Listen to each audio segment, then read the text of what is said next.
Akhirnya sudah tiba masa untuk mandat dikembalikan kepada rakyat untuk mereka pilih siapa kerajaan yang seterusnya. Rakyat akan pilih, tapi ramai yang menjangka kali ini tidak akan ada satu kumpulan yang boleh mendapat cukup kerusi untuk membentuk kerajaan dengan sendiri. Jadi, adakah selepas PRU15 ini kita akan berdepan dengan perkara yang sama yang sudah kita alami sejak 2-3 tahun yang lepas, iaitu perbincangan dan perundingan untuk membentuk kerajaan campuran untuk mentadbir Malaysia. Tapi, apa pengajaran yang kita ambil dari beberapa tahun lepas? Untuk memastikan jika perlu kita bentuk sebuah kerajaan campuran, ia didasarkan kepada kepercayaan dan keutuhan dan bukan ketidaktentuan seperti yang kita saksikan sejak 2 atau 3 tahun yang lepas. Ini Dialog Bipartisan.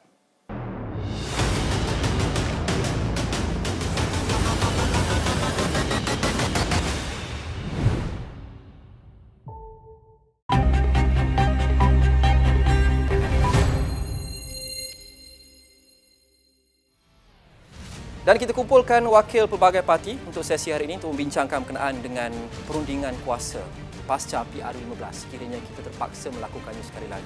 Kita ada Syahril Hamdan, Ketua Penerangan UMNO, Syahrizan Johan, Ahli Jawatan Kuasa Tertinggi Pusat DAP atau CEC DAP, Dr. Muhammad Faiz Naaman, Ahli Majlis Pimpinan Tertinggi Bersatu, Dr. Nurul Ashikin adalah Ketua Pejuanita Muda Malaysia untuk Parti Pejuang Tanah Air, dan akhir sekali Amir Farid Rahim adalah pengarah strategi KRA Group. Terima kasih semua kerana menyertai kami hari ini. Terima kasih. Saya mahu mula dengan Amir. Selaku bukan wakil mana-mana parti yang kita jangka akan neutral, semua perbincangan kita hari ini berkenaan dengan mediating power sharing ini didasarkan kepada keputusan PRU15. Sudah tentu. Mungkin betul, mungkin salah, tapi ramai yang menjangkakan bahawa tidak seperti PRU sebelum ini sukar untuk mana-mana satu kumpulan atau satu parti untuk menang cukup kerusi dengan sendiri untuk mendirikan kerajaan. Jadi Amir, apa ramalan umum keputusan PRU15? Masih terlalu awal ya Luqman untuk kita bercakap tentang ramalan umum. Tetapi jelas apa yang seperti saudara Luqman cakapkan tadi, sesi parlimen sebelum ini ya, yang sesi parlimen ke-14 merupakan yang paling bergelora lah ya kalau kita lihat, walaupun pada awalnya mandat jelas tetapi kemudian berubah-ubah. Tetapi ini tidak bermaksud bahawa progres tidak boleh dicapai walaupun keadaan bergelora sebegitu. Parlimen sebelum ini telah beberapa akta-akta yang menarik, yang penting untuk negara telah dijayakan oleh kedua-dua belah pihak, dan ini menunjukkan pada saya apa yang menarik sebagai seorang pengamat politik di Asia Tenggara adalah yang pentingnya di Malaysia ini dual bench system itu, dalam parlimen ya, pihak kerajaan dan pihak pembangkang, ternyata satu perkara yang cukup dynamic dan lively, robust kalau kita bercakap bahasa orang putihnya ya. Jadi apa yang penting dalam bergerak ke hadapan dengan pelbagai parti bertanding ini sudah pasti. Kalau kita lihat pada pola pengundian sebelum ini, pengundi itu sudah bijak.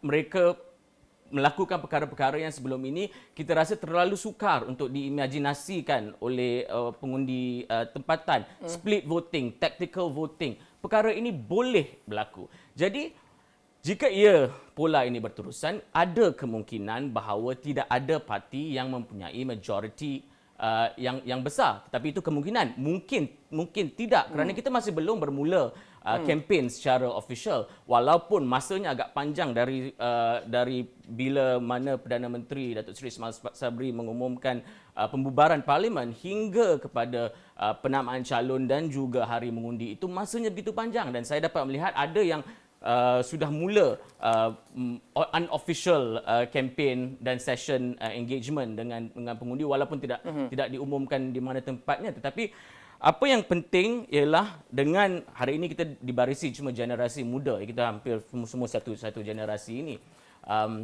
generasi yang sama. Diharapkan tanggungjawab pemimpin muda dalam musim kempen ini, dalam PRU ke-15 ini ialah membawa wacana yang positif untuk bergerak ke hadapan. So much bad blood, negativity, kita tidak mahu itu. Yang penting bagaimana visi untuk bergerak ke hadapan. Syarizan, ramalan umum keputusan PRU 15. Kita akan tanyakan kepada semua parti, termasuk yang bukan parti pun kita akan tanya. Sebelum kita mendalami keperluan mungkin untuk power sharing. Tapi saya tanya dulu, setiap parti mungkin ada analytics di masing-masing, ada ramalan, ada strategi. Jadi bagi PH dan bagi DAP, apa ramalan umum, realistik keputusan PRU akan datang? Jujur saya katakan bahawa buat masa ni kami melihat bahawa peluang untuk kami mendapat kerusi dalam lebih kurang 800 hingga ke 100 kerusi di Semenanjung itu adalah up in the air lah. Maksudnya kalau kita boleh gemblingkan tenaga, kita boleh dapat kerusi banyak tu. Itu target kita dan sudah tentu kemudian kalau kita dapat juga kerusi-kerusi di Sabah dan Sarawak dan kita boleh tubuhkan kerajaan. Dari pihak DAP, kami percaya bahawa kami dapat sekurang-kurangnya retain kerusi-kerusi yang kami menang pada PRU yang lepas. Bukan mudah, tetapi kami jangkakan kami boleh lakukan. Tapi pada masa yang sama, parti kami juga mendapat kerusi-kerusi baru di tempat-tempat lain. Saya tak nak sebut buat masa ini kerana belum diumumkan. Tapi ada kerusi-kerusi baru. Dan kerusi-kerusi yang bukan secara tradisi kita explore, bukan kita tandingi secara tradisi. Tapi kita akan letak calon di tempat-tempat tersebut dengan sudah tentu persetujuan daripada parti-parti komponen lain. Dan kerusi ini akan mencabar, tetapi yang penting kita sedang melihat meneroka tempat-tempat baru. Jadi untuk Pakatan Harapan kita dah melihat bahawa setakat beberapa bulan ni momentum itu dari segi sokongan pada kami itu ada dan dengan pengumuman Datuk Seri Anwar Ibrahim untuk pergi ke Tambun, pada saya itu adalah statement of intent dari pihak Pakatan Harapan bahawa we want to win federal power. Dan dengan pergi ke satu tempat, Tambun bukan tempat yang mudah. Sebab Tambun itu kita dapat menang, PH dapat menang hanya pada tahun 2018. Masa itu ada bersatu sudah tentu. Sebelum ni tidak pernah menang.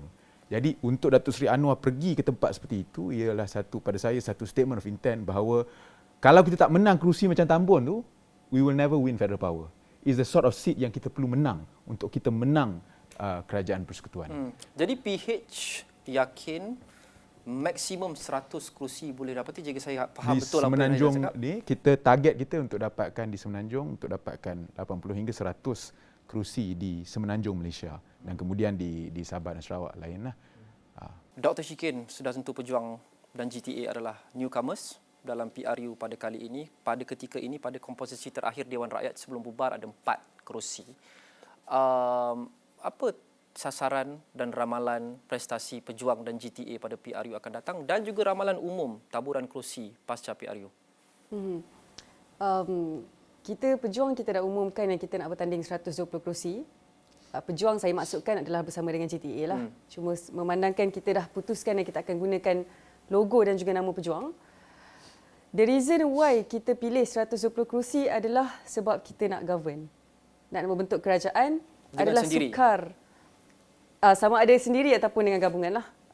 Sekarang pun I think kita dah umumkan yang kita tengah berunding sedikit dengan jiran sebelah ni kan, Perikatan Nasional. So sama ada dengan sendiri ataupun bersama Perikatan Nasional, tengok macam mana.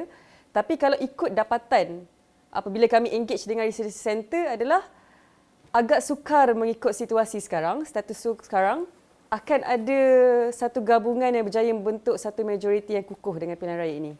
Dengan gabungan tu mungkin, tapi untuk ada satu very solid, satu gabungan saja yang menang, majoriti yang kukuh, I think based on apa kami punya dapatan, dia akan agak sukar. Okey, Dr. Faiz setuju? Ya, ada saya sependapat juga dengan Pejonita. Dan saya fikir kita kena realistik bahawasanya PRU ke-15 kali ini sukar untuk kita ramalkan mana-mana pihak yang mungkin mendapat majoriti. Cuma di pihak Perikatan Nasional dengan sentimen yang ada dekat luar sana, kena-kena pula apabila dibuatnya PRU pada musim tengkujuh hujung tahun, kita pun tengok ramai pihak yang tak puas hati jugalah. Jadi sedikit sebanyak dia jadi momentum kepada pihak Perikatan Nasional. Dan dalam waktu yang sama juga kami pun ada juga agenda di peringkat negara. Dan sekarang itu bila diputuskan Perikatan Nasional ni PAS sebagai contoh tetap bersama dengan perjuangan Perikatan Nasional, maka disebagaikan dia membagi satu motivasi, satu booster untuk kami berkeyakinan yang kami ini akan di pihak yang boleh mendapat sokongan majoriti.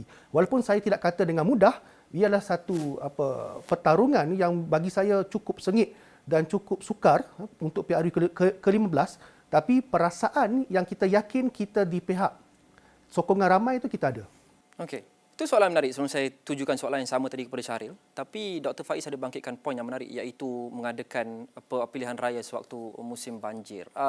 Adakah UMNO dan Barisan Nasional dan juga kerajaan mengambil risiko? Kerana ada yang meramal bahawa strategi ini mungkin backfire. Mungkin orang akan marah kerana parlimen dibubarkan juga walaupun ada kekhawatiran banjir dan orang akan keluar undi protes terhadap kerajaan dan BN.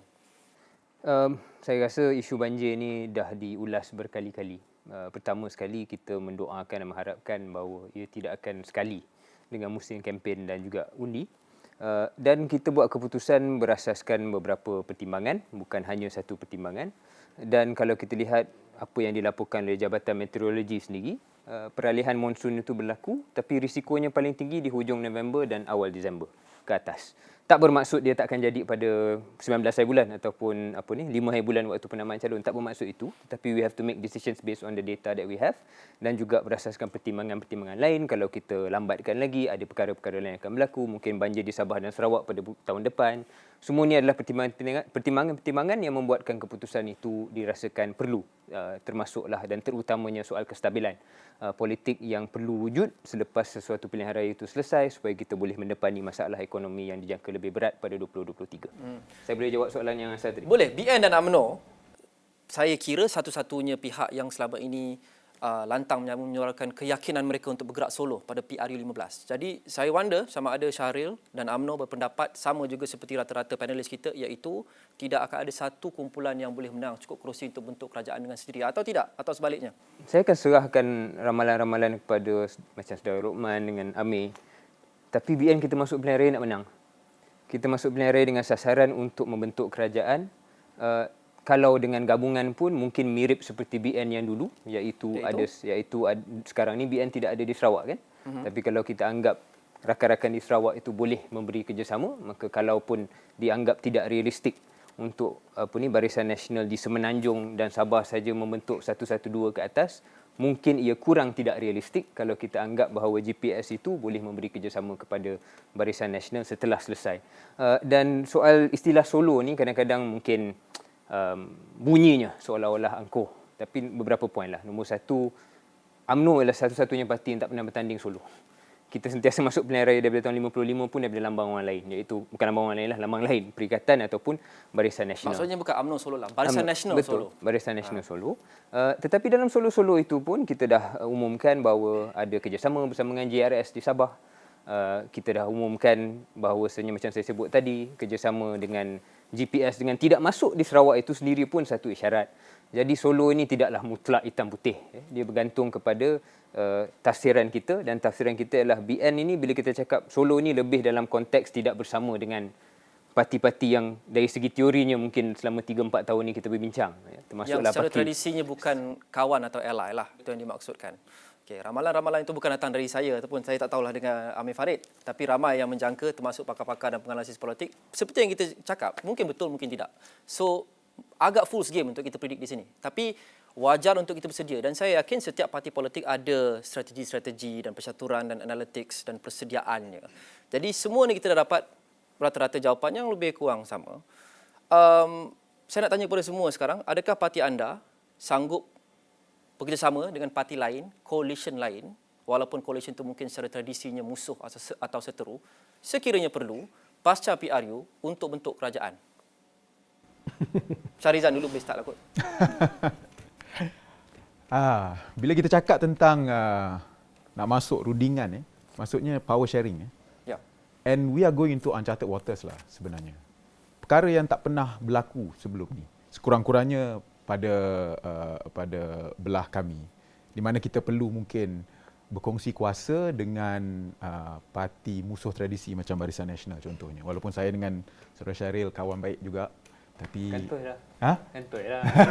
Musuh politik lah, bukan musuh politik lah, yalah. Tapi untuk melihat atau memikirkan kemungkinan itu, saya rasa ianya memerlukan satu situasi yang mana tidak ada jalan lain. The last resort. Barulah mungkin perkara itu boleh dipertimbangkan oleh pucuk pimpinan setiap parti-parti komponen. Sebab bukan mudah. Ya. Kita dah kita dah lawan contohnya Barisan Nasional sekian lama. Perikatan Nasional mungkin sebelum ni ada dalam tu kita pernah kawan lah. PAS dan juga Bersatu pernah kawan dengan kita. GTA pun bukanlah kita nak kata lihat musuh ke apa, tapi dulu pun kita bersama. Jadi tapi bila nak cakap, kalau nak kata nak masuk tu dengan Barisan Nasional itu amat sukar untuk penyokong ahli untuk terima. Jadi ia perlukan satu situasi yang memang tidak ada jalan lain. Tapi saya juga nak katakan kita bukan tak pernah bekerjasama dengan parti, even parti macam Barisan Nasional dalam beberapa isu. Contohnya, baru-baru ini kita lihat memorandum persefahaman di peringkat federal, di mana sudah tentu itu bukan dengan UMNO per se, tetapi dengan seorang Perdana Menteri UMNO, kerajaan yang diterajui oleh UMNO, yang mana ada persefahaman atas beberapa dasar yang telah dinyatakan dengan jelas. Juga apa berlaku di Perak semasa kerajaan Datuk Seri Peja ditumbangkan masa itu, ada persefahaman di antara UMNO Perak dan juga PH Perak. Jadi bukanlah tak pernah kita ada, tapi bila kita nak cakap tentang masuk kerajaan bersama tu, itu level lain. Itu level lain yang perlu dipertimbangkan secara teliti dan cermat oleh CEC-DAP dan juga pimpinan tertinggi parti-parti lain dan juga Majlis Presiden. Dalam erti kata lain, jika tidak ada option lain, PH boleh pertimbang kerjasama dengan Barisan Nasional untuk bentuk kerajaan. Kalau tidak ada option lain, barulah kita boleh fikir tentang rundingan tersebut. Syaril? Sebelum saya pergi, saya akan pergi kepada BN dan GTA. Tapi kita dah sentuh topik ni, saya wajar untuk saya dapatkan respon Syaril. Jika tidak ada option lain dan taburan kerusinya as such dan sememangnya BN perlu bekerjasama dengan PH baru boleh bentuk kerajaan, apa berlaku pada ketika itu? Super jawapannya, walaupun kita bersahabat berkawan, tapi kita ahli-ahli parti yang mana kita dalam parti yang mana ahli-ahlinya dan kepimpinannya juga agak sukarlah untuk mencari titik pertemuan. Jadi jawapan saya ulang apa yang saya sebut tadi. Dari segi Barisan Nasional, kita go for the win. Jadi kita tak menganggap ini satu option yang hendak dipertimbangkan terlalu berat pada waktu ini. Pada masa yang sama, saya setuju apa Syarizan kata. Akhirnya kita akan bertempur selama 3 minggu setengah yang akan datang. Akhirnya bila tamat perkara itu, saya rasa kita semua yang kat depan ni, terutamanya generasi muda, nak letakkan Malaysia ke depan dulu. Yang itu is the main priority no matter what. Jadi for the next month, yes, all out. Tapi after that, the country comes first. Dan kalaulah, saya pun tak nampak bayang macam mana, tapi kalaulah tidak ada option yang lain. Cuma saya rasa mungkin ini kelebihan sedikit bagi pihak Barisan Nasional. Ni saya mula masuk ke penganalisa sikit lah, tapi ikut bacaan saya. The path to victory for Barisan Nasional is more numerous berbanding dengan parti lain. Benar, kita mungkin, kalau betul lah analisa yang luar mengatakan tidak boleh dapat 112 dengan sendirinya, tidak boleh dapat 120 dengan sendirinya.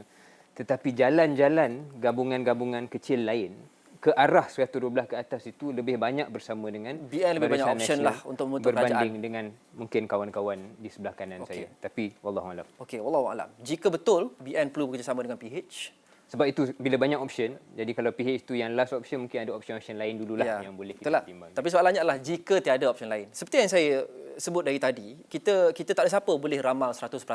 Jadi kita bincangkan saja sebagai persediaan untuk kita menilai kesediaan atau ketersediaan setiap pihak untuk bekerjasama dengan siapa mungkin, supaya kita ada clue lah. Supaya kita ada kerajaan sebenarnya. Untuk Malaysia kita kena ada functioning government. Ya, itu betul. sebenarnya. Bukan soal kita tak boleh jadi pembangkang. Tak. Tapi you have to have a functioning government. Kan?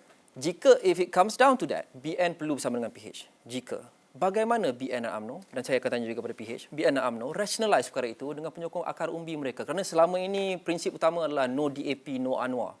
Tapi bila jika terpaksa, bagaimana untuk rationalize? Bagaimana itu akan diterima oleh penyokong akar umbi? Khasnya yang hardcore.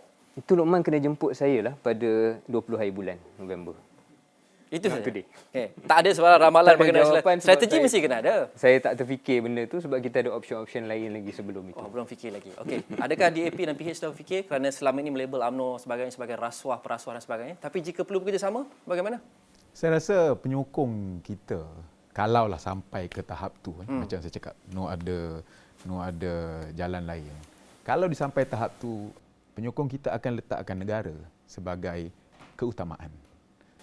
Dan kita kena ingat penyokong PH ni, ahli-ahli PH ni, mereka dah lama sebenarnya kena macam-macam lah. Kena tangkap, kena masuk jail, kena dakwa, kena hina dan sebagainya. Dan akhirnya mereka buat tu bukan kerana sosok mana-mana atau apa, tapi mereka percaya mereka nak bina satu Malaysia yang lebih baik. Dan kalau Malaysia yang lebih baik itu bermaksud kita kena ada satu kerajaan dan tidak ada jalan lain, saya rasa mereka akan terima. Tetapi macam saya cakap, it must be a last resort yang mana tidak ada jalan lain dan barulah terpaksa kita explore possibility ni. Tapi kalau itulah tahapnya, peringkatnya, saya percaya bahawa penyokong kita, ahli kita boleh terima kalau ianya untuk negara.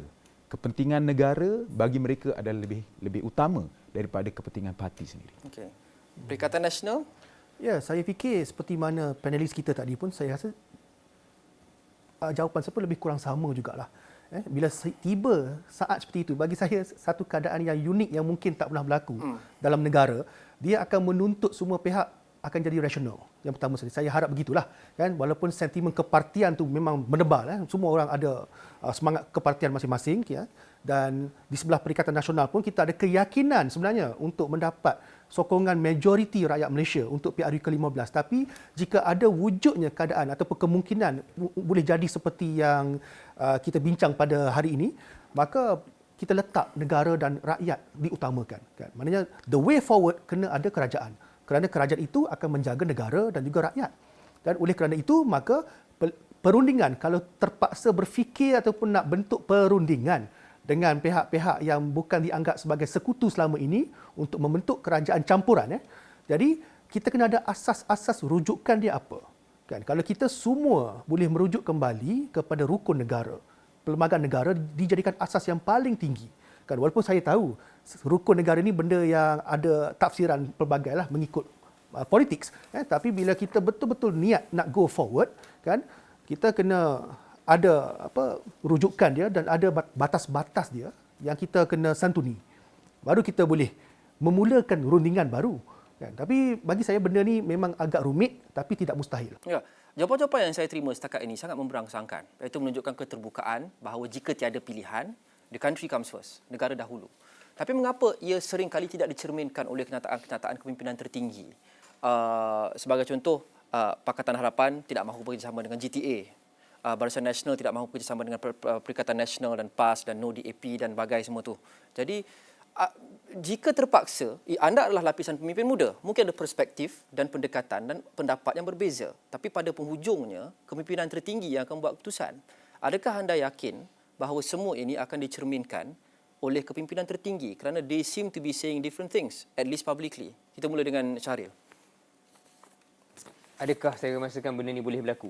Adakah polisi dan prinsip ini akan disetujui oleh kepimpinan tertinggi? Kerana setakat ini mereka mengatakan perkara-perkara yang bercanggah. Saya rasa dia kena fair kepada kepimpinan tertinggi semua parti. Sekarang ni adalah mood pilihan raya. Jadi dah tentu kita bercakap fokusnya tentang apakah bentuk kerjasama pilihan raya. Yang mana dah jelas. Yang ni tak boleh dengan ni, yang ni tak boleh dengan tu. Tapi saya boleh cakap bagi pihak kepimpinan parti saya sendiri, dah disebut sebenarnya 2 tahun lepas bahawasanya UMNO reserve the right untuk bekerjasama dengan sesiapa selepas PRU jika perlu. Jadi itu satu kenyataan dalam ucapan dasar Presiden yang mungkin tidak dilaporkan oleh media secara ni, tetapi sebenarnya itu dah memberi hint bahawasanya ya, sebelum habis pilihan raya kita clear tentang batasan-batasan kita. Selepas itu kita mengharapkan tidak ada perlu kita pening fikirkan sebab kita nak menang dengan sendirinya ataupun dengan gabungan-gabungan yang kita dah selesa. Tapi anda kata tidak, kita reserve option untuk membuat perkara itu. Jadi saya harap sama jugalah kepimpinan tertinggi parti yang lain pun sebenarnya akan meletakkan negara. Okey. Saya nak jimat masa. Adakah jawapan anda semua lebih kurang sama dengan Syahril berkenaan dengan isu ini? Atau ada mahu tambah, Syahrizan, Perikatan Nasional? Saya mahu tambah. Saya rasa benda sama. Memang sekarang kita pun memang akan hentam semua pihak pun. Cuma saya je belum Tan Syaril lagi sebelum ni.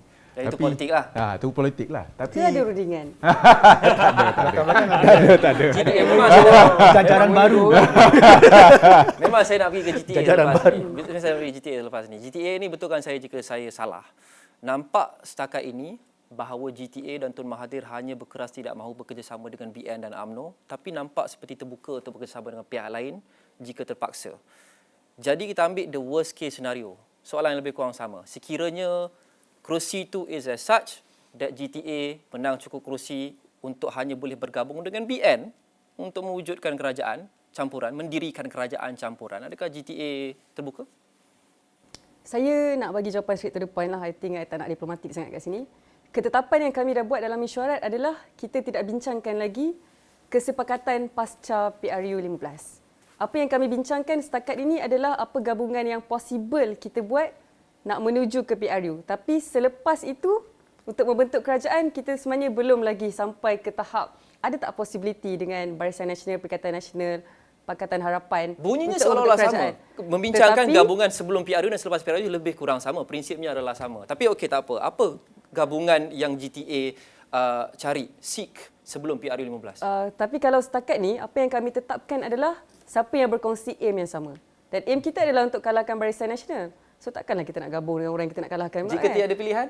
Kerana Barisan Nasional dengan DAP pun bercakap mereka boleh bekerjasama dengan sama lain. Itu dah rivalry dah 2 tahun. Itu dia orang yang cakap. Saya tak mahu bincang senario yang lebih senang. Kerana lebih senang itu kita boleh work out. Tapi kita akan pergi ke worst case scenario. Sekiranya setiap parti perlu lakukan perkara yang mereka tak boleh bayangkan boleh berlaku sebelum ini.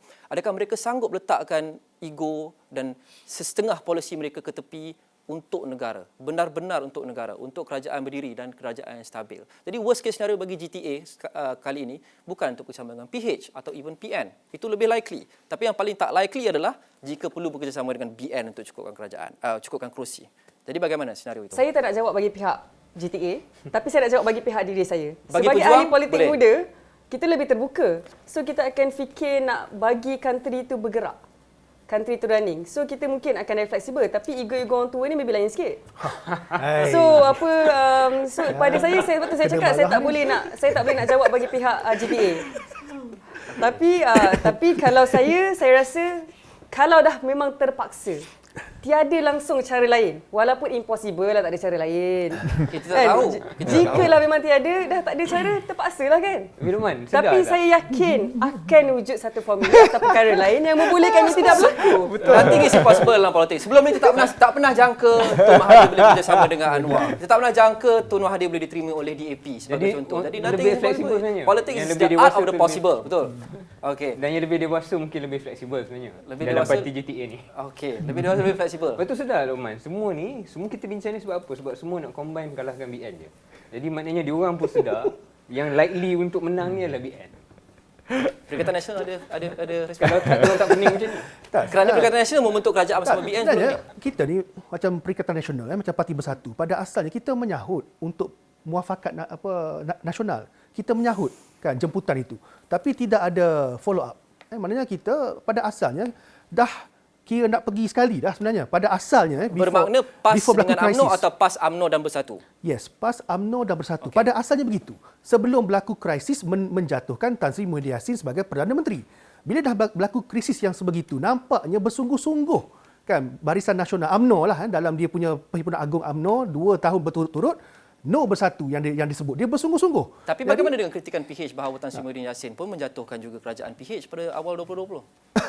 To be fair, pada ketika itu berlaku situasi di mana kami dalam Pakatan Harapan kami melihat wujud dah ketidakkestabilan pada ketika Tun Dr. Mahathir menjadi Perdana Menteri apabila beliau sering diasak oleh kelompok sebelah sana yang mahukan Datuk Seri Anwar menerajui negara kan. Asakan demi asakan tu memberi imej yang tak baik kepada kerajaan Pakatan Harapan pada ketika itu pada 22 bulan itu kan. Jadi sehinggalah Tun dia letak jawatan, itu mungkin Tun yang tahulah apa sebab sebenar dia letak jawatan, sebab tiada paksaan pun daripada pihak Bersatu kan. Dia letak jawatan tiba-tiba, semua orang dia terkejut, maka untuk move forward. Jadi inilah kita guna perkataan nak move forward, kita pergi membentuk kerajaan perikatan nasional yang kami fikir mewakili lebih majoriti berbanding yang sebelum itu.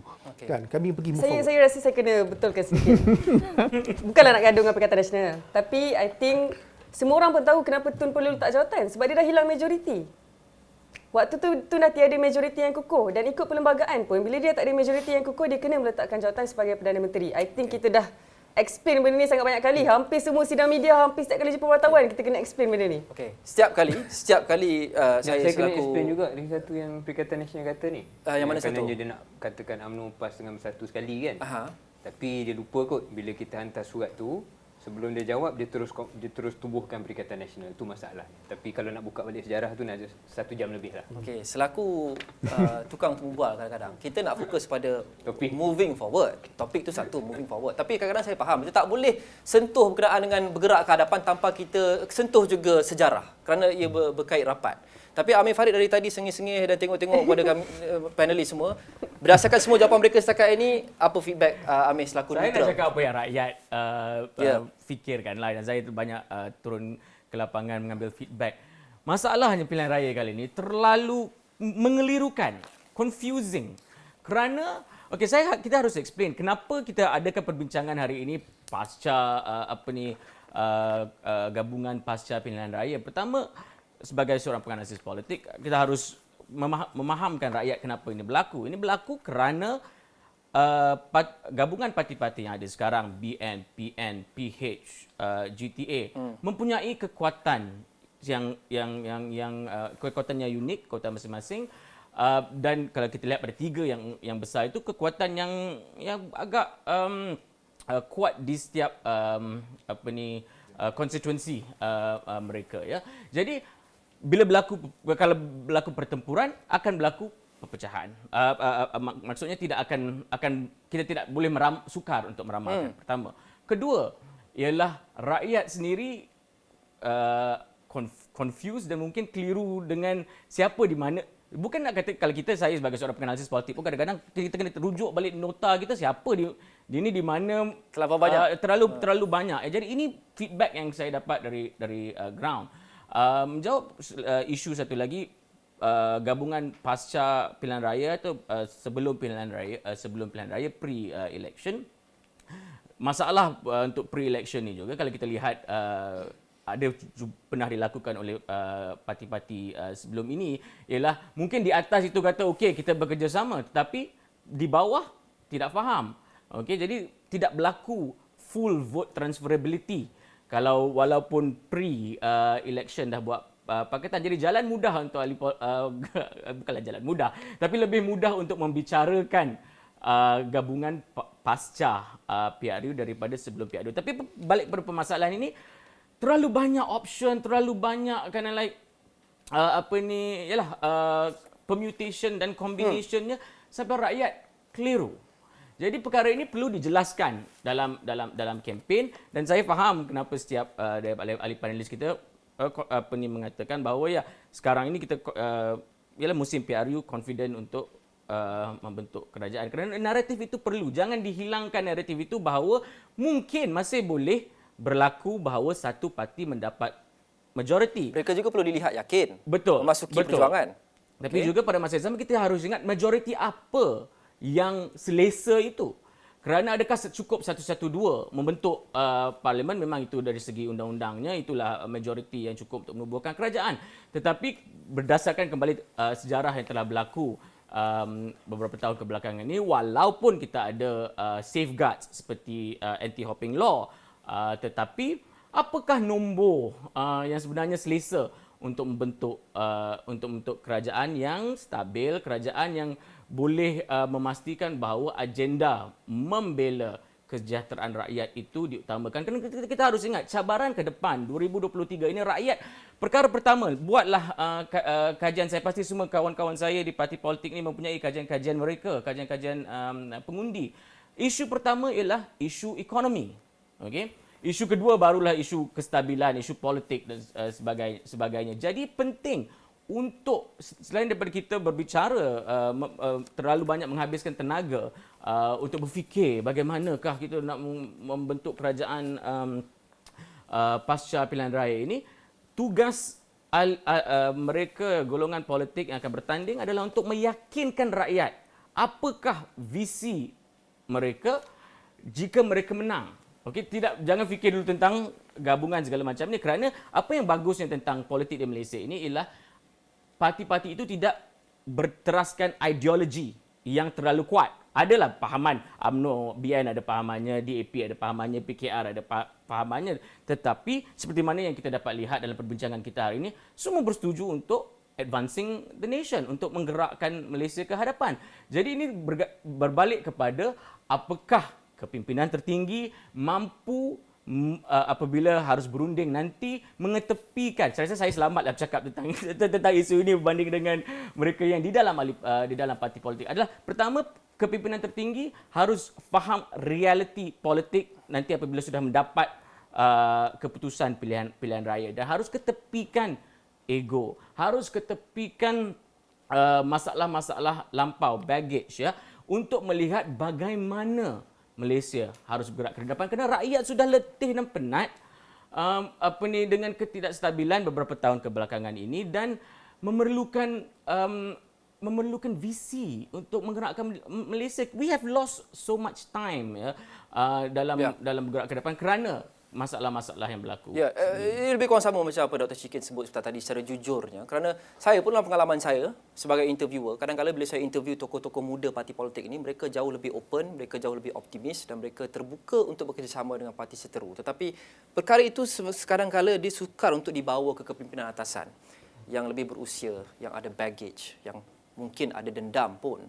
Jadi adakah anda masing-masing berdepan dengan perkara yang sama? Dalam kepimpinan parti yang mungkin lebih tua itu, dia sedikit degil sikit. Jadi idea yang ideal dan optimistik ini, walaupun kita lihat di sini, sukar untuk dibawa naik ke lapisan atas, ke lapisan yang benar-benar buat keputusan. Dr. Shikin. Ini soalan yang kalau I jawab, you nak bagi I kena marah ni dalam meeting. Parti yang bagus, dia menghargai kebebasan bersuara dan kebebasan pendapat. Memandangkan saya pun ketua sayap wanita muda, dan saya ambil stand yang saya memang vokal, saya memang cakap je apa saya punya view, regardless apa yang senior-senior rasa. So memang mewakili yang muda, sayap saya kita lebih terbuka untuk melihat possibilities. Yang akan memberi kemenangan yang sedikit selesa lah. Dan saya juga faham, I think ini masalah ni bukan dalam satu parti je. Mana-mana gabungan pun dia akan ada perkara yang sama seperti yang Encik Moderator cakap lah. Sebab ada baggage daripada mereka yang lama.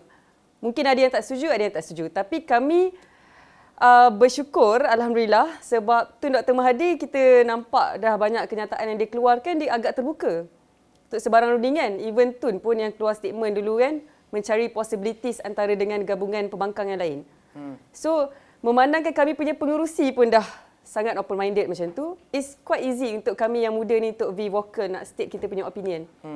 Syarizan, baru-baru ini Datuk Seri Anwar Ibrahim seolah-olah sudah tutup pintu pada kerjasama antara PH dan GTA. Adakah itu keputusan yang tamat?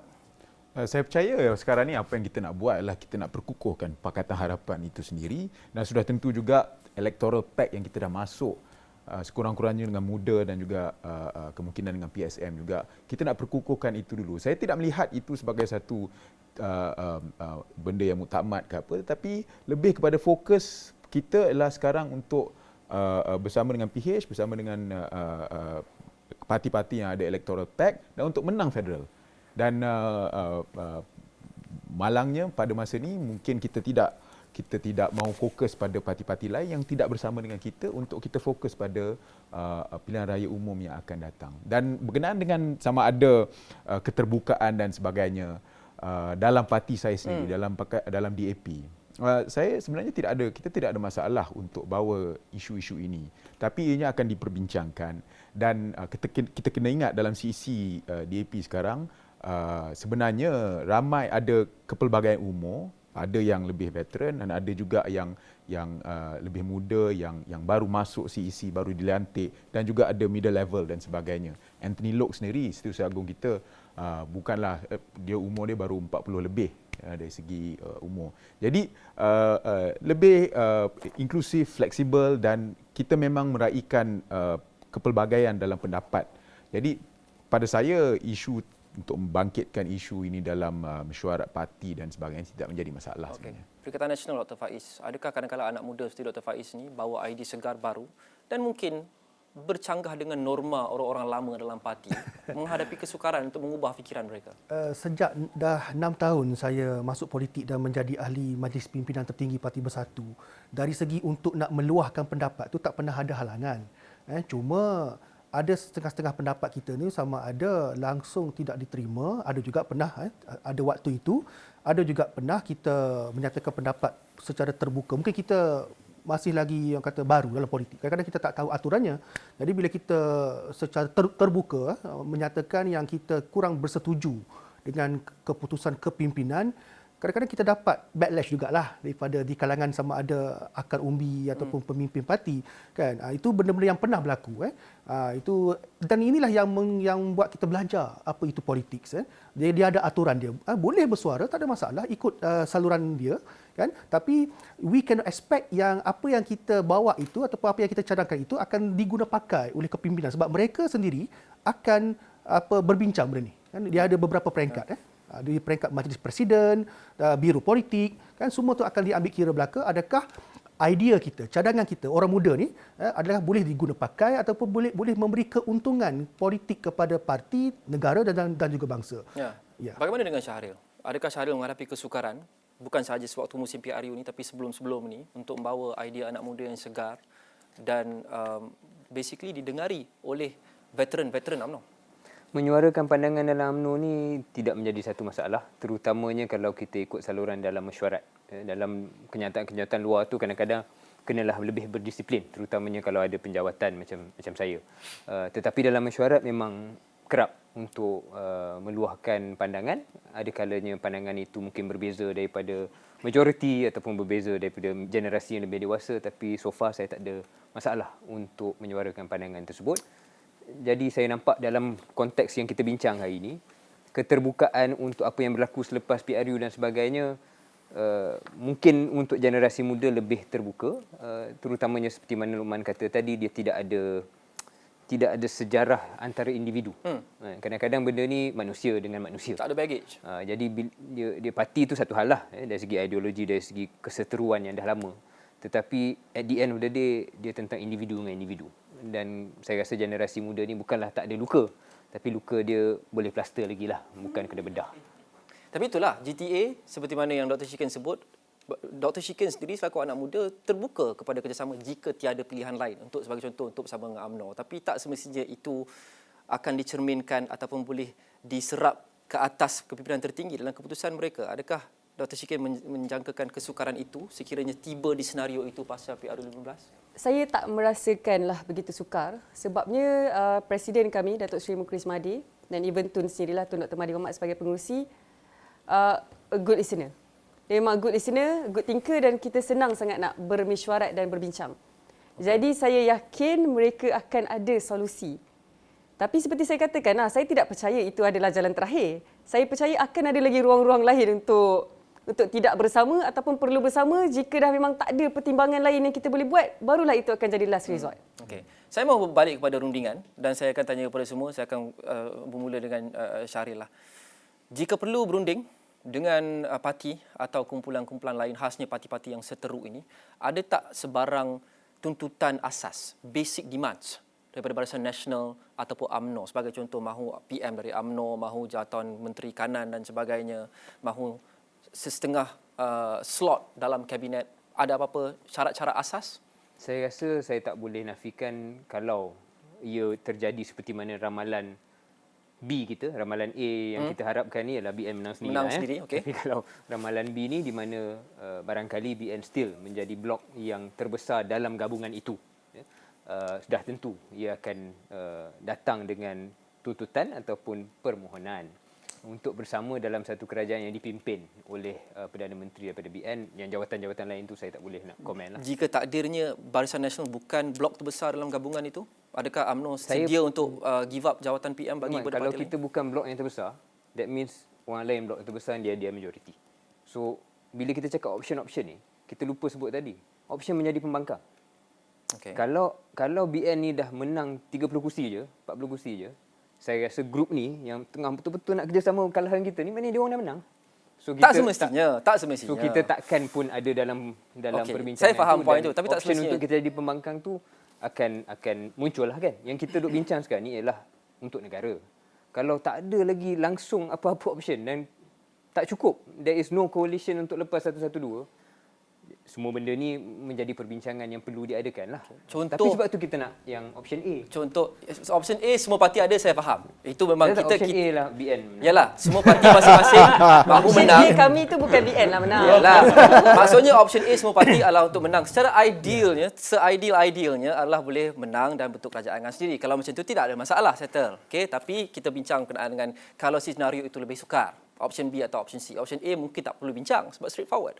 Tapi kalau option B dan C itu tak semestinya. Kalau contohnya UMNO menang 40 kerusi dan katakan Pakatan Harapan atau Pakatan Nasional lah menang mungkin 70 kerusi. Dan dua ini je boleh bergabung, yang lain semua tak boleh nak bergabung. Dalam senario itu adakah UMNO bersedia untuk bergabung, dapat jawatan-jawatan kanan dan sebagainya, tetapi PM adalah PM Perikatan Nasional? Saya tak nak sebut Perikatan Nasional, tapi kalau dalam senario itu, di mana kita adalah blok yang bukan blok yang paling besar, yang kita kena akui, kita tak boleh ambil jawatan yang tertinggi. Adakah UMNO mengambil pendekatan all or nothing, sama ada PM atau pembangkang? Atau masih fleksibel? Saya rasa kalau option jadi pembangkang tu ada, kita akan jadi pembangkang. Tapi kalau dalam senario yang Luqman sebut ni, senario C ni, senario C di mana somehow UMNO mesti ada untuk dapat 112, tapi kita bukan blok paling besar. Ya, Saya pun betul. agak sukarlah meramalkan kalau benda tu terjadi, dan of course kita pun tak boleh demand lah kalau kita tak menang yang paling besar. Okey. Fair enough. Perikatan Nasional pula. Ada sebarang syarat-syarat asas yang diletakkan jika mahu bergabung dengan mana-mana coalition dalam ini?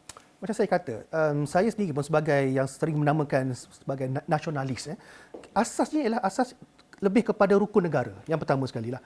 Kita akan tengok. Dan kita akan tengok dekat mana potential ally kita selepas tu kan.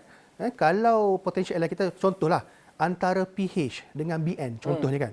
Kita akan mempertimbang-timbangkan pula. Kan, macam mana ni? Adakah kita nak approach PH ataupun BN, tapi dari segi persamaan, dari segi asas perjuangan banyak dengan UMNO sebenarnya. Asas perjuangan tapi dari segi kepimpinan apa tu lainlah kan, daripada tapi kita akan tengok adakah pada ketika itu apa pula responnya Barisan Nasional, kalau dia macam sombong ke, dia masih lagi tak puas hati dengan ni. Jadi banyak faktor yang akan mencorakkan bagaimana bentuk the way forward itu kan. Kadang-kadang kalau kita contohlah, mungkin ada perbezaan ideologi yang asas antara pihak DAP contohnya dengan pihak Bersatu kan, tapi boleh cari titik persamaan untuk negara kan. Dia letak jugalah rukun negara, kita pun letak juga, mungkin tafsiran yang berbeza, tapi ada benda-benda yang kita boleh boleh perdetailkan supaya tak terlampau bersentuhan kan. Contoh benda-benda yang melibatkan sensitiviti, kalau pihak belah sana boleh memahami sensitiviti yang belah kami, dan kami pun boleh bertoleransi untuk the way forward kan. Apa antara sensitivity itu? Apa maksudnya? Apa benda yang contoh yang melibatkan Bumi Putra kan, melibatkan dasar afirmatif contohnya. Oh, itu sama seperti Ya, Barisan dia Nasional lah. sebab tu saya kata ada persamaan di segi asas antara Bersatu dengan UMNO yang Dan juga menyebabkan Pejuang. dan juga Pejuang. Yang menyebabkan kami duduk bergomor sama-sama sendiri ni lebih kepada orang-orang yang tua, dan juga lebih kepada prinsip lain yang kita pegang. Macam contoh kan, kita Bersatu ni ada benda yang kita duduk war-warkan daripada awal ialah integriti kan. UMNO dia ada dia punya moto dia, ketuanan ke apa benda ke. GTA pun ada jugalah kan. Di apa-apalah. Jadi setiap parti ni dia adalah dia punya keunikan itu kan, tapi pokoknya persamaannya tetap ada kan. Di mana kita ni parti the Malay based party kan, parti majoriti Islam Muslim, betul tak kan. Walaupun ada ahli-ahli yang bukan Islam ke apa semua tu tapi pokoknya kalau kita nak go way forward, kita rujuk balik kepada asas perjuangan parti kita. Kalau dapat menjumpai asas-asas itu, kita jadikan asas-asas itu sebagai rujukan bersama untuk the way forward. Okey.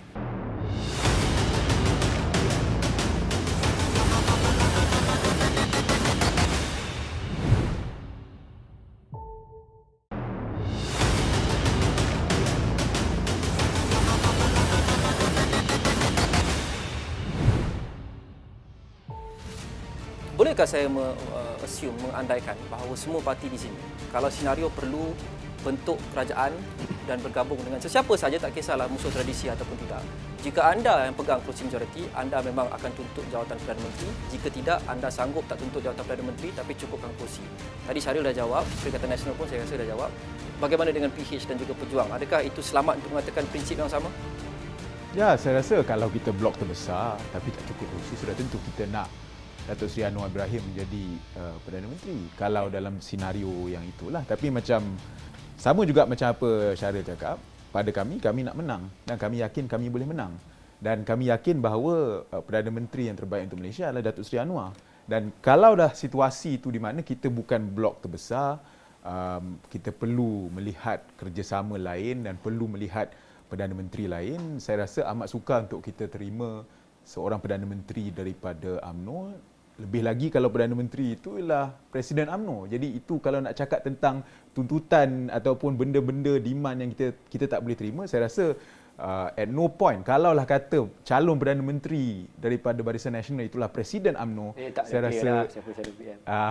Yang sedia ada. Mereka dah kata sedia ada. Okey, itu dah tapi yalah, tapi kalau macam kalau kita nak cakap tentang red line, itu red line.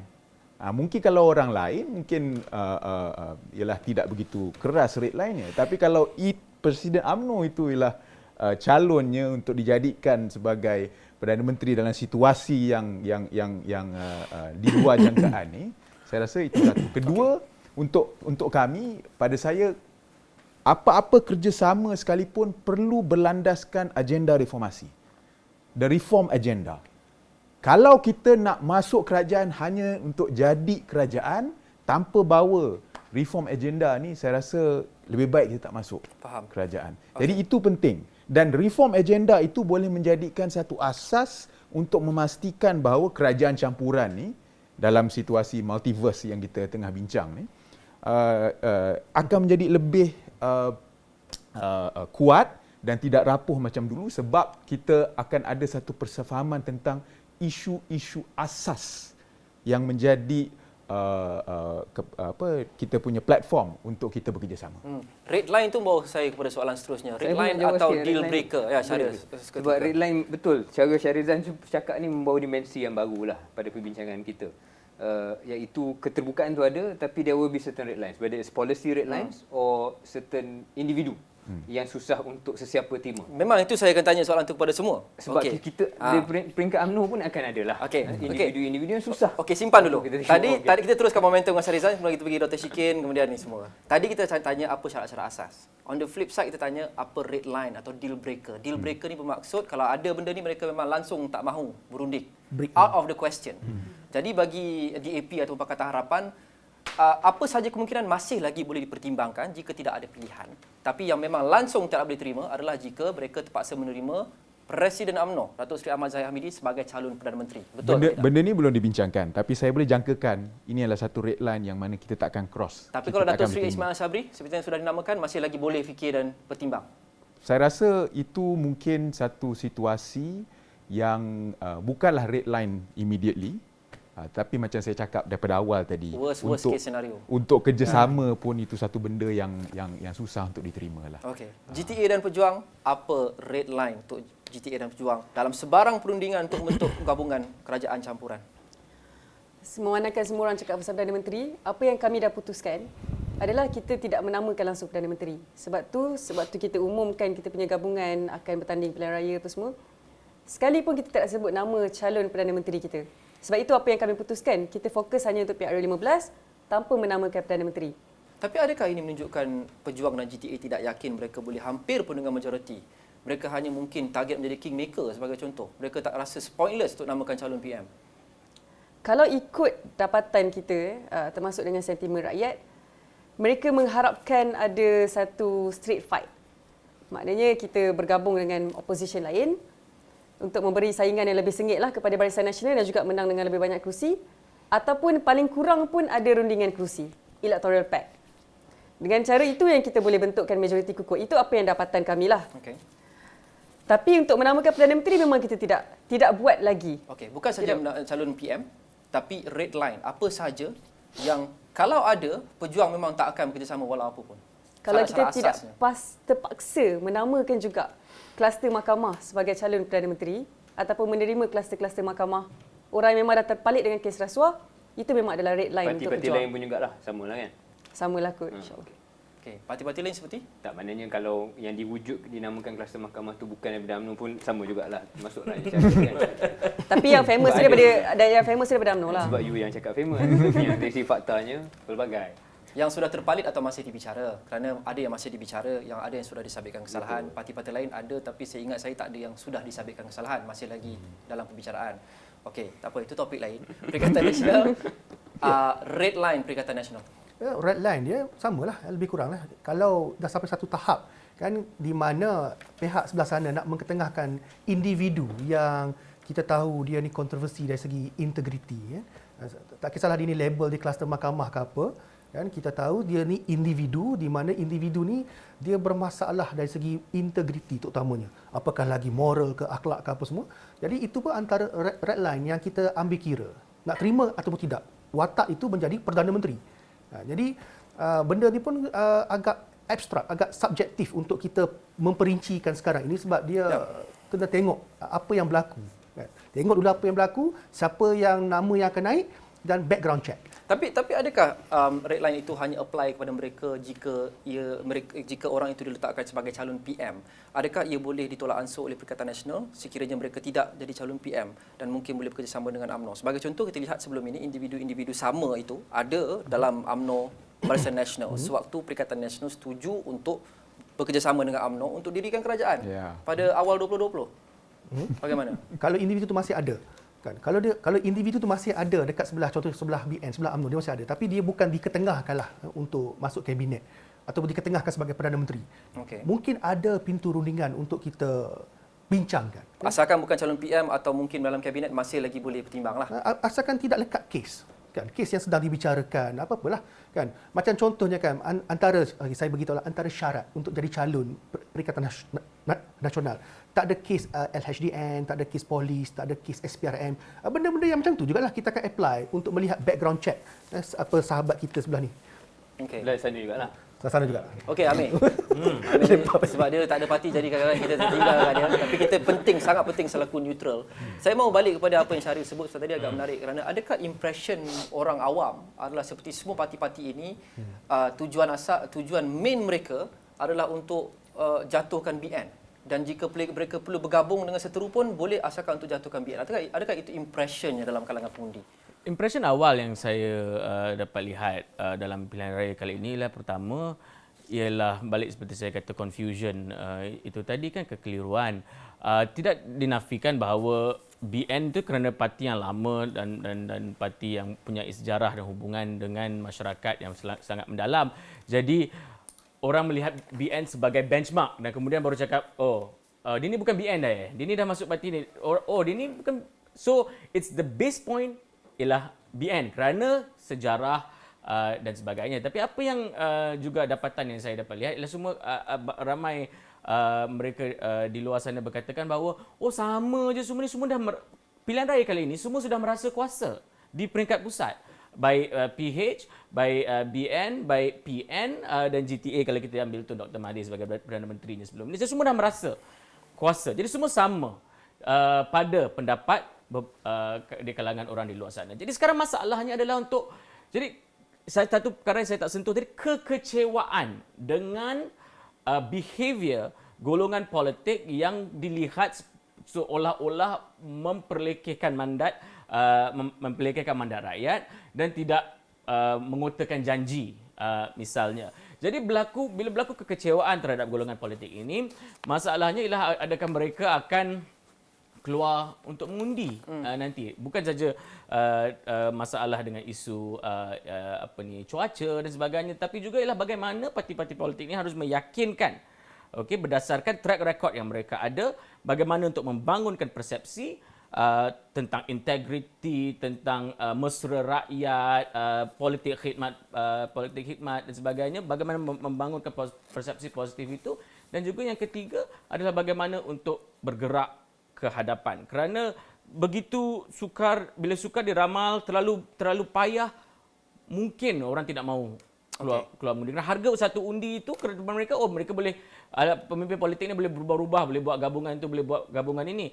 Jadi itu yang macam rasa tidak shock lah untuk pengundi itu pertama. Kedua, ialah bila kita bercakap tentang, saya mendengar perbincangan tadi kan tentang red line dan sebagainya, apa yang jelas kalaulah berlakunya perkara yang mendorong pada rundingan untuk membentuk kerajaan ini, sudah tentu akan ada kompromi. Okey, jadi parti-parti harus terbuka dan memikirkan daripada sekarang ini, walaupun ialah yakin untuk secara ini yakin untuk menang sendiri, tapi dalam isu kompromi ini harus difikirkan dengan jelas syarat-syaratnya, dan apabila berlaku rundingan itu, rakyat perlu diberitahu juga, kerana perlu ada transparansi dan accountability. Apakah perkara-perkara yang telah dipersetujui dalam rundingan ini sehingga membentuk satu kerajaan. Dan saya terfikir satu senario tadi yang mungkin kita tak discuss di sini.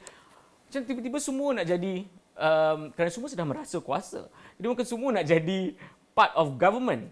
Ini berlaku di Indonesia, di mana siapa yang oppose, yang dulunya berlawan dengan Presiden Jokowi, akhirnya masuk kepada kerajaan. Jadi 90% lebih parti kerajaan itu menguasai parlimen. Jadi apakah mungkin golongan politik itu terdorong untuk semua jadi part of government, jadi tidak ada pembangkang. Dan ini tidak sihat dalam demokrasi. Kita ada 10 minit lagi. Saya nak tanya soalan terakhir yang paling penting pada semua. Dan Amir seolah-olah sudah menjawab soalan itu. Jadi saya akan tanya kepada Shahrizan.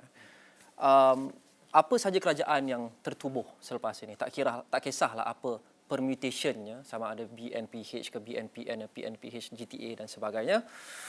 Kita saksikan selama ini sejak PRU 14 pun, ia banyak bersifat marriage of convenience. Bermakna parti-parti yang pada asalnya seteru, mempunyai ideologi dan prinsip yang sangat berlainan, sanggup bergabung untuk mencapai common goal. Kita saksikan sewaktu Pakatan Harapan PRU 14, 22 bulan jatuh. Kita saksikan BN dan PN, kemudian juga tak setuju jatuh. Ramai yang mengatakan kerana mungkin ni marriage of convenience, prinsip teras itu tak sama, jadi dia ada tarik luput lah, tunggu masa sahaja. Apa saja kerajaan yang tertubuh selepas ini? Bagaimana kita ingin memastikan kestabilan itu ada? Ia didasarkan kepada hubungan saling percaya dan bukan sanksi antara satu sama lain. Ya, sebab itu pada pihak Pakatan Harapan, kita telah melihat sekarang ini parti-parti komponen Pakatan Harapan itu mempunyai keserasian yang mungkin sebelum ini tidak ada. Maksud saya Pakatan Harapan dengan pihak luar lah. Sebelum ni contohnya dengan Ada Bersatu, mungkin keserasian itu berbeza sebab kita ada 3 parti pelbagai kaum dan 1 parti Melayu dalam tu. Tapi sekarang kita ada 4 parti pelbagai kaum yang agendanya sama. Jadi dari pihak Pakatan Harapan itu sendiri, jika kita menang bentuk kerajaan federal, kita percaya bahawa kerajaan itu akan stabil dan juga dengan ada akta anti lompat parti. Jadi situasi marriage of convenience kalau Pakatan Harapan menang tidak akan timbul. Kalaulah permutasi lain, saya rasa kalau kerajaan itu berpaksikan marriage of convenience memang akan rapuh. Sebab itu saya katakan tadi, yang penting perlu ada prinsip-prinsip asas. Dan prinsip-prinsip itu kena something yang lebih tangible daripada kita nak perjuangkan abata dan sebagainya. Contohnya agenda reformasi. Contohnya untuk menjadikan Malaysia lebih baik. Contohnya kita kena ada ini yang kita nak lakukan dalam masa 2 tahun, 3 tahun, 4 tahun contohnya. Itu lebih boleh memastikan bahawa kerajaan itu akan menjadi kerajaan yang stabil, kerajaan yang dapat bertahan untuk penggal tersebut. Kalau marriage of convenience memang tidak itulah akan masalahnya, kerana jika tidak ada satu coalition yang menang dengan sendiri, memang ia akan bersifat marriage of convenience. Itu kita dapat elakkan, kerana setiap coalition ni mempunyai ideologi yang walaupun ada yang sama tapi banyak yang berbeza, tak kira lagi dengan dendam lama, baggage dan sebagainya. Tapi saya mau pergi ke Dr. Shikin sekejap, kita dah kesentuhkan masa. Jadi apa saja kerajaan yang tertubuh selepas itu, jika GTA sebahagian daripadanya, bagaimana untuk kita memastikan kestabilan, tidak seperti 2-3 tahun sepanjang 2-3 tahun yang lepas. Kita tengok waktu PRU 14, Pakatan Harapan, walaupun dia adalah gabungan yang sah dengan Bersatu, pun boleh bertahan hanya 22 bulan saja. Ini kan pula lah kalau kita hanya dengan electoral pact yang tak ada apa-apa perkara yang rasmi untuk mengikat. So memang akan boleh terjadilah dia punya isu dengan marriage inconvenience tu. Dan pada saya sekarang ni kita tak bentuk lagi satu formula untuk pastikan masalah ini tak berlaku. Kerapuhan kerajaan yang terbentuk hasil daripada rundingan selepas PRU15. Formula tu tak ada siapa lagi yang bincangkan. Walaupun kita ada anti-hopping law yang mungkin sedikit sukar sikitlah kan untuk nak lompat dan menjatuhkan kerajaan berbanding dengan sebelum ni. Sebab dia akan hilang kelayakan, melainkanlah dia dipecat dan sebagainya.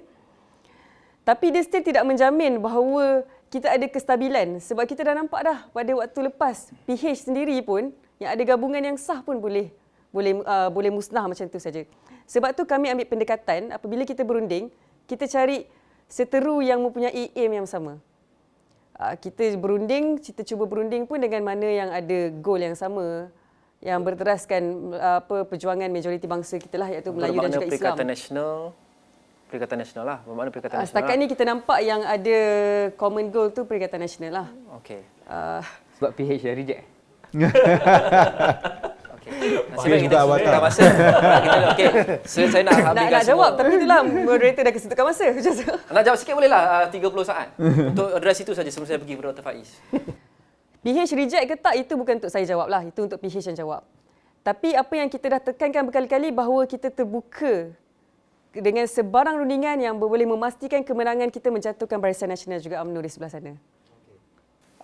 Dr. Faiz, kita saksikan selama ni. Kerajaan terakhir adalah kerajaan BN dan PN. Mula-mula kuat tapi kita lihat sejak belakangan ini sebelum bubar, memang tak boleh dinafikan nampak saling tak percaya. Menteri Perikatan Nasional utus surat kepada Yang di-Tuan Agong tanpa persetujuan Perdana Menteri. Perdana Menteri berkata selepas itu mungkin dengan nada seluruh, walaupun dengan nada seluruh boleh pecat semua menteri dan sebagainya. Jadi jika BN perlu bersama dengan PN lagi selepas ini, which is quite a likely scenario melihat kepada pegangan kerusi, bagaimana untuk memastikan kerajaan BN-PN 2.0 selepas ini stabil?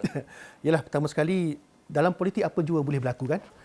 Kalau benar berlaku lagi sekali situasi seperti itu, jika terpaksa berlaku lagi sekali seperti itu, di mana kita pun minta moga dijauhkanlah, kalau boleh adalah jalan-jalan untuk kita keluar. Tapi kalau dah sampai tahap yang seperti itu, kita ni semua kena belajar daripada sejarah. Oleh kerana itu kita belajar daripada sejarah.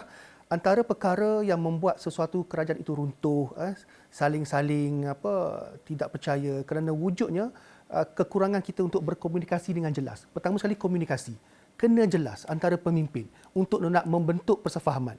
Dan bila dah bentuk persefahaman tu kena dimeterai dengan cara yang bertulis kalau boleh. Macam MOU, MOA, kan?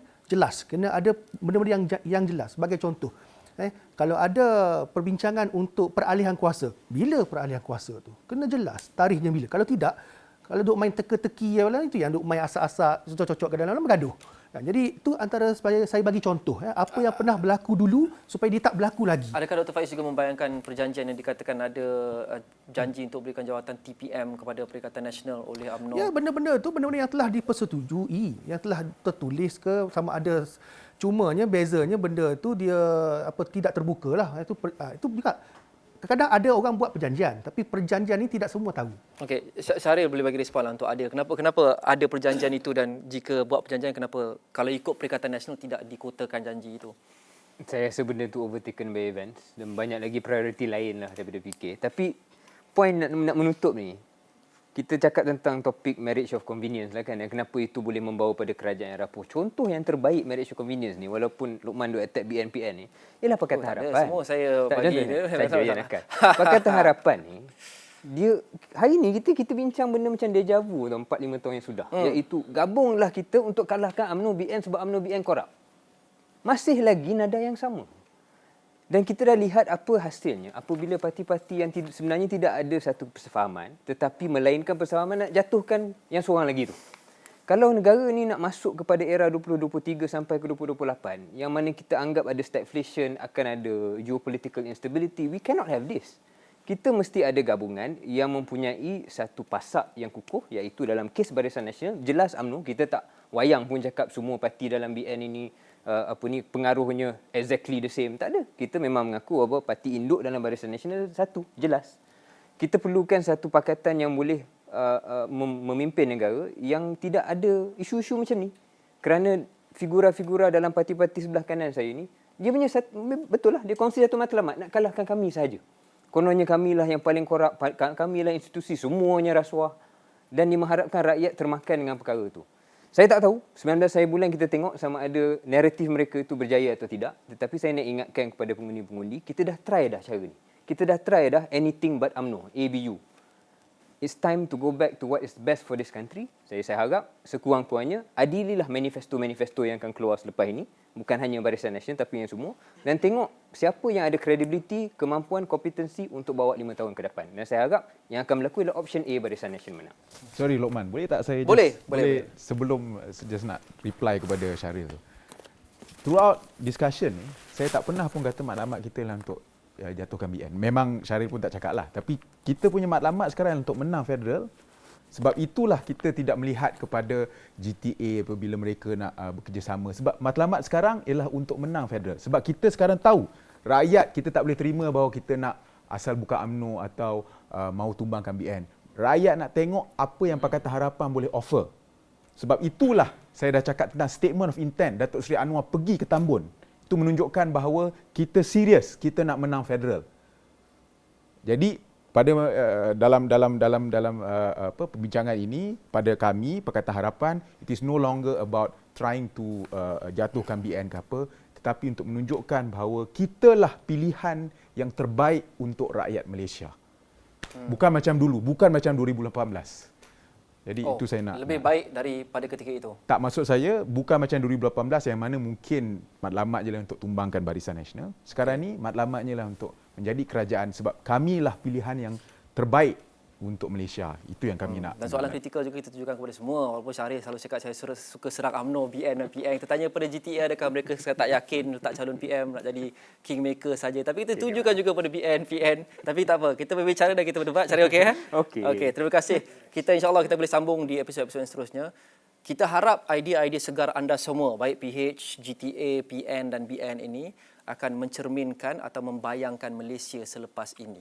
Malaysia yang lebih segar, yang terbuka untuk apa saja kemungkinan, walaupun mungkin dengan seteru tradisi dan sebagainya, tapi sanggup tolak tepi demi kebaikan rakyat Malaysia dan kebaikan negara. Apapun rakyat akan menentukan 19 November ini, keluarlah mengundi, pilih yang layak. Keputusan berada di tangan anda. Terima kasih Syahril Hamdan, Ketua Penerangan UMNO, Dr. Muhammad Faiz Naaman, Ahli Majlis Pimpinan Tertinggi Bersatu, Dr. Nurul Ashikin, Ketua Pejuang Wanita Muda Malaysia dari Parti Pejuang Tanah Air, Syahrizan Johan, Ahli Jawatan Kuasa Tertinggi Pusat atau CECDAP, dan juga Amir Farid Rahim, Pengarah Strategi KRA Group. Terima kasih kepada anda menonton dialog Pakar Kesimpulan ini. Kita jumpa lagi dalam episod akan datang. Assalamualaikum dan salam hormat.